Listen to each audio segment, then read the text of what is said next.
Nosotros sabemos que la dialéctica, el intercambio, ¿no? El diálogo, tiene varios niveles, porque intercambiamos diversos tipos de necesidades. Entonces, bueno, en el mundo físico, material, intercambiamos necesidades materiales. Bueno, es un tipo de intercambio, pero después tenemos otros intercambios simultáneos, porque todos esos intercambios suceden al mismo tiempo.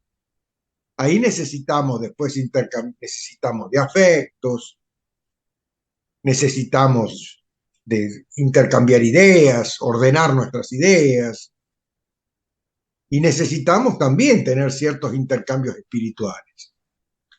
Entendiendo eso bien, ¿no? Que no es ponerse a rezar como un estúpido ahí mecánicamente, no. Espiritual es poder sustentar el impulso germinal, o sea, la fuerza que todos tenemos adentro para madurar por dentro. Esa fuerza es la vida. Y bueno, todo lo que se hace para apoyar ese impulso germinal es espiritualidad. Eso es la espiritualidad. Entonces, básicamente nuestro trabajo se fundamenta en la espiritualidad. Pero vuelvo al punto, no en esa, yo lo repito al infinito, no en esa pelotudez poética, ¿no? Sino en ese criterio más pragmático, más práctico de la espiritualidad, que es apostar a la vida individual de uno, a la vida que nos sustenta como individuos. Esa es la fuerza que busca siempre la excelencia en todo. El ego es el que sustenta los intercambios combativos, ¿no?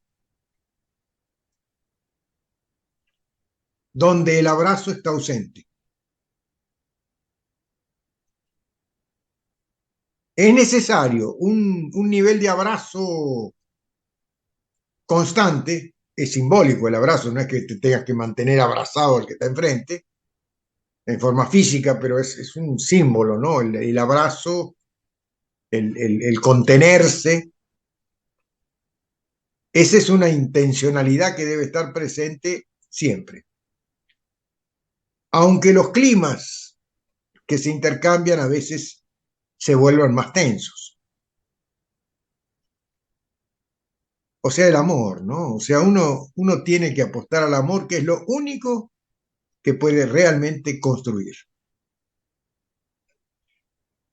Y el amor es esa fuerza que siempre está tratando de salvar la construcción. Entonces, cuando de repente dos personas que se quieren bien y por alguna cuestión de las tantas que el ser humano repite y repite, repetimos, por ahí, bueno, se da un clima más tenso de intercambios. Eso es, yo diría, casi inevitable desde nuestra naturaleza egoica. Pero si la fuerza del abrazo permanece aún en estado de tensión, entonces uno de repente pasa a sentir el peligro que implica seguir por ese camino. Empieza a sentir que se puede perder lo que uno más quiere.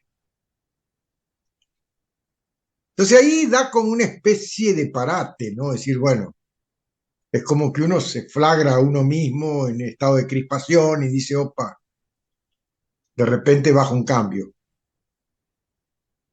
Y eso es mágico, ¿no? Esa actitud interna cambia 180 grados un clima de intercambio, un clima compartido. Lo que era guerra de repente da una tregua. Y eso es una bocanada de aire puro que entra en la vida compartida. Uno nunca se va a arrepentir de esos momentos de lucidez, porque lo que entra eh, produce efectos que a veces permanecen. Y yo diría que socialmente nos hemos olvidado de eso. Nos hemos embanderado con diversas corrientes del pensamiento, filosóficas, políticas, religiosas, y nos hemos olvidado de que toda filosofía, toda política, toda religión vale si es sustentada por un abrazo. Si la política es sustentada por un abrazo, bueno, entonces se buscará el bien común siempre, independientemente si es de izquierda, de derecha, de arriba, de abajo, de lo que sea. Bueno, a nivel filosófico, a nivel religioso, no. Habrá siempre tensiones por las diferencias, porque el ego no sabe, el ego, la sustancia del ego es no aceptar la unidad, lo que produce el abrazo, ¿no? El amor. El amor une los opuestos complementarios. Entonces, el ego dice, no, no, yo no quiero unidad. Yo quiero ser yo el rey de la epidermis para adentro. Entonces, eso obviamente anula de raíz ese pensamiento, anula de raíz el abrazo. Y ya quedan dos individualidades enfrentadas sin que exista un bien común.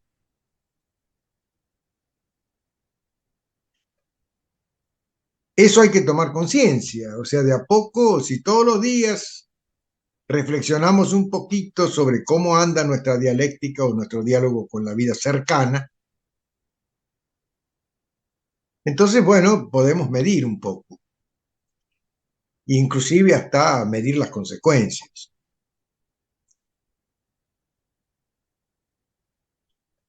Y siempre estamos a tiempo, siempre es el momento oportuno, el poder pararse un instante para reflexionar y preguntarse para dónde voy,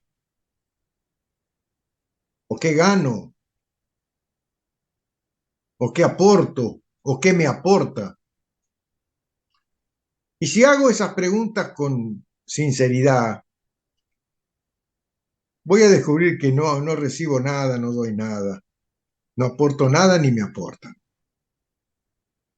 Apenas se genera un clima de adrenalina, un clima tenso, que hasta puede llegar a ser hipnótico, porque toda competición busca un ganador y siempre va a haber uno que gana y uno que pierde, o un empate circunstancial que ninguno de los dos acepta, desde el ego. Entonces, todo eso entra medio en la ludopatía, ¿no? Es como una especie de adrenalina por quien gana. Produce un placer mórbido, ¿no? Como la ludopatía, ¿no? Esa morbosidad por el riesgo del juego, ¿no? Y la vida no es un juego. La vida es algo muy serio, es seria. No quiere decir con eso de seriedad que no tiene su parte festiva. Yo diría que la mayor parte de la vida es festiva. Pero para que esa fiesta sea una fiesta en serio y nos llene por dentro, y bueno, tiene que haber amor. Pero volvemos a la expresión no pelotudez poética, no declarar, sino una predisposición interna a no largar el abrazo.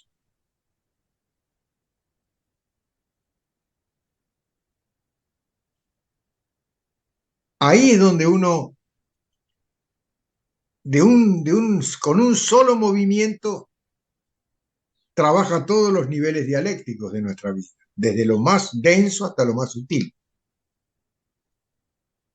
porque manejamos un único patrón digestivo para todo. Eso lo digo siempre. Cada uno tiene su propio patrón para digerir la vida.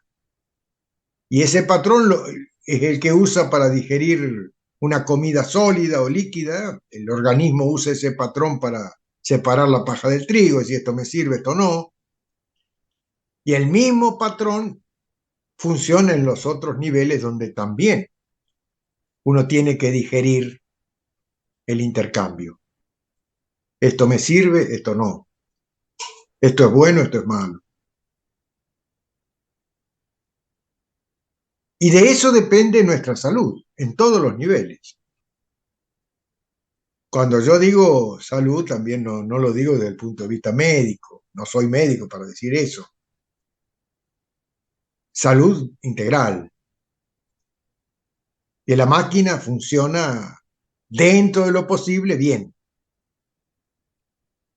Entonces, si todos los intercambios están funcionando razonablemente bien, llevando en consideración nuestra imperfección natural, entonces eso redunda en una salud en todos los niveles. A nivel físico nos sentimos bien porque digerimos bien lo que ingerimos. A nivel afectivo nos sentimos también bien porque el intercambio deja buenos saldos dentro de nosotros. Y así siguiendo en todos los demás niveles. Esa es la esencia de este trabajo, la esencia de la alquimia, buscar la mayor excelencia posible en ese sentido. Todo eso redunda ¿en qué? En nuestra madurez interior. Toda esa propuesta digestiva de tratar de digerir sustentados en un abrazo, eso es lo que sustenta el impulso germinal. La fuerza interna que todo ser vivo tiene de crecer, madurar. Todo lo que vive está creciendo, está madurando. Pero nosotros, los seres humanos, le hemos metido palos en la rueda a ese impulso natural de la vida. Y nos hemos estancado en varios niveles. Entonces el mundo está como está en guerra.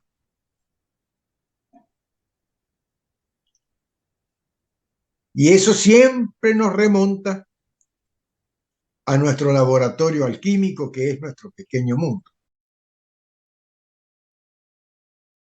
Ahí donde nosotros intercambiamos realmente figuritas en todos los niveles y tenemos que digerir esos intercambios. Ese mundo sí es el mundo del cual somos responsables, cada uno. Cada uno es responsable por ese su propio mundo particular. Porque en ese mundo particular, cada uno de nosotros es el centro. Es como el sol del sistema solar. Somos como el sol del sistema solar. Nosotros tenemos la potestad de poder manejar los intercambios dialécticos con ese escenario chiquito, comparándolo con el planeta, ese escenario pequeño que nos corresponde por karma. Tenemos autoridad suficiente como para poder controlar, manejar esos intercambios, ponerle una música de fondo,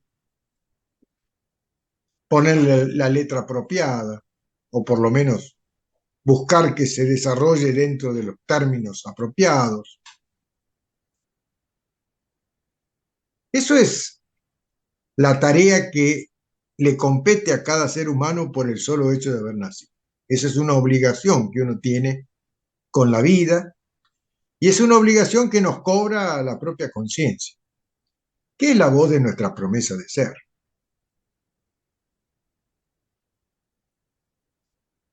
Pero valga la redundancia de lo que voy a decir, para eso hay que despertar conciencia, hay que tener la conciencia más despierta.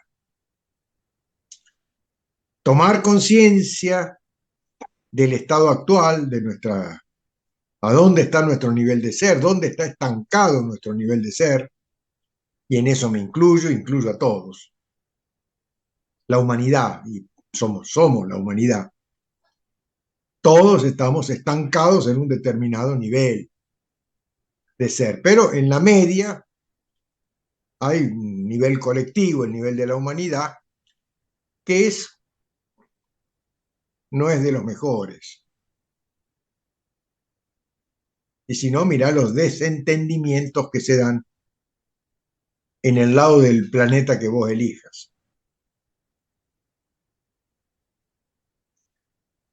Eso es porque falta el abrazo, falta lo esencial, falta la idea de bien común. Se han exacerbado los individualismos, el yo. El yo es importante para posicionarse, pero posicionarse dentro de un proceso dialéctico que incluye también al otro.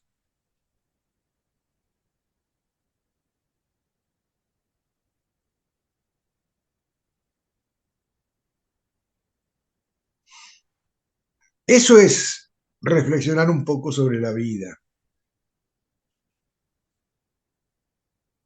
Ahí están las tendencias románticas, ¿no? De meditar, reflexionar sobre la vida, pero se reflexiona sobre el estado de la vida como la siento desde el epidermis para adentro, como me la describen mis cinco sentidos. Entonces uno reflexiona sobre la vida y sobre lo que consiguió, sobre lo que logró, sobre lo que le falta hacer, sobre lo que me gustaría que sea o sobre lo que no conseguí ser. Un poco gira en torno del yo, el reflexionar sobre la vida, yo como centro de toda esa reflexión. Y la vida no es yo, la vida es nosotros.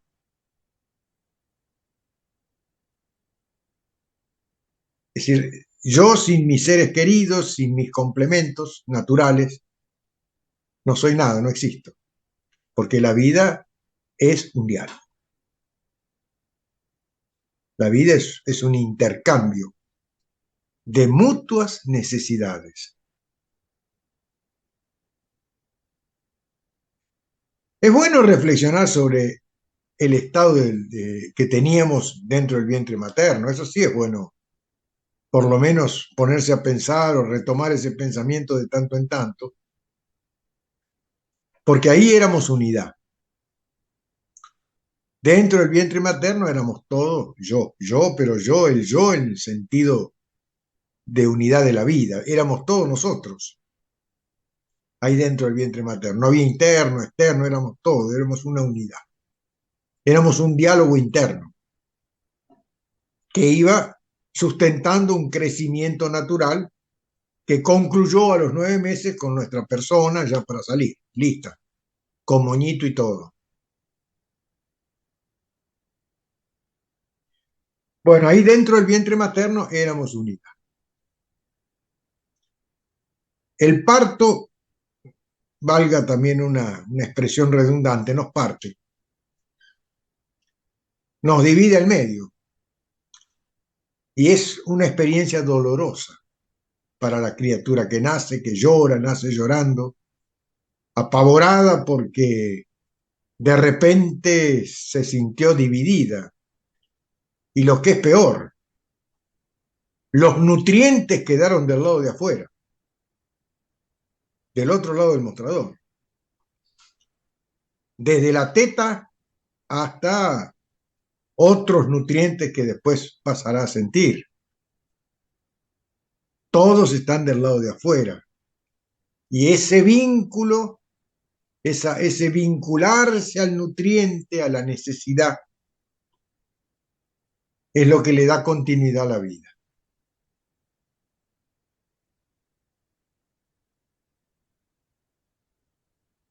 Esta es una reflexión breve, pero muy profunda, porque es el único camino válido para comprender lo que es la unidad en nosotros y lo que es la vida como unidad, que es un diálogo. Ese diálogo ya empezó cuando se unió el óvulo con el espermatozoide dentro del vientre materno. Y sigue hasta hoy y seguirá hasta que mueran, en otras condiciones, pero sigue. El óvulo y el espermatozoide dentro de nosotros sigue tan vivo como el primer momento, cuando se juntaron. Ese diálogo entre el padre y la madre sigue en otros niveles, con otras formas, con otros, generando otros escenarios, pero sigue. Pero sigue en la condición de dividido. La madre acaba siendo el útero que nos contiene, todo ese escenario donde están los nutrientes, del otro lado del mostrador, y la figura paterna sigue siendo yo, aquí adentro, de la epidermis para adentro.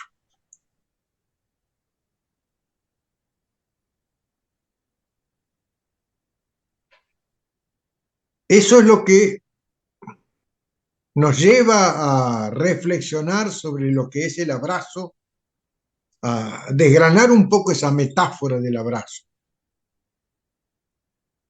El abrazo es la unidad de la vida que tendríamos que alimentar, tendríamos que fortalecer con nuestra voluntad. Porque hay una lucha dentro de nosotros. Está la promesa de ser que quiere llegar a ser, o sea, ese impulso germinal que lucha por ser. Y está el ego que no quiere eso, que dice, no, no, para un poquito. El reino que yo crié, el orden establecido, es diferente. En ese orden establecido, el que manda soy yo de la epidermis para adentro. Los demás tienen que obedecer, se tienen que hacer a mi imagen y semejanza. Y ahí es el origen de todas las guerras del mundo, inclusive las domésticas. Bueno, tenemos que, de alguna forma, tomar conciencia de esos estados en los que estamos todos, de alguna forma, incluidos, pero que tienen sus remedios. Cuando uno comprende a dónde está la verdadera farmacia donde los dan. Esos remedios están dentro de casa. Es decir, digo dentro de casa, quiero decir mi pequeño mundo. El escenario kármico que me contiene. Ahí están, en todos los complementos a los que estoy vinculados, son todos los fármacos, todos los remedios que yo necesito para mantener mi buena salud. Pero hay que absorberlos a los remedios. Y ahí está el proceso digestivo. Los remedios no vienen puros, no vienen con el nivel kármico en que estamos, con la contaminación del nivel kármico en que estamos. Entonces está ahí donde viene la tarea de la digestión. Tenemos que extraer ese nutriente separando la paja del trigo.